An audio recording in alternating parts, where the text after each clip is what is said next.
Sa laro, wag mong isipin na palaging baguhan. Palagi mong isipin na kailangang galingan. Ipakita mo ang iyong kakayahan. Sa larangan ng liga, dapat malakas ang katawan. Dahil sa larong ito ay bawal ang mahina. Kailangan matatag ka sa bawat pinapakita ng iyong aking galing. Sige salaksakin hanggang sa iyong marating. Malapit na ang ring, hanggat hawak mo ang bola, sige lang itira. Mahaba pa ang oras, may natitira pang tsansa. Maging agresibo at samahan ng kumpiyansa. Dapat ay handa ka sa pinasok mo na liga.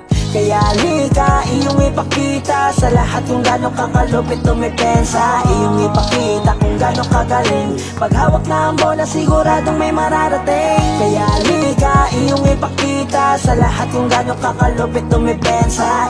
Kanilang makikita-kita kung gano'ng kakabangis pagdating sa ring.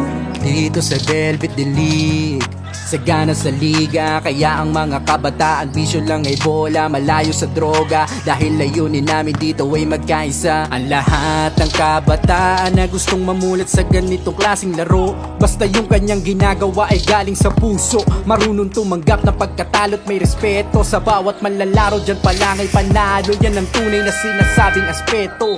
Ipakita ang natatanging galing at talino, at yung bilis na nanggagaling sa'yo mismo. Kaya liga, iyong ipakita sa lahat kung gano'ng kakalupit tumipensa. Iyong ipakita kung gano'ng kagaling. Pag hawak na ang bola, siguradong may mararating. Kaya liga, iyong ipakita sa lahat kung gano'ng kakalupit tumipensa.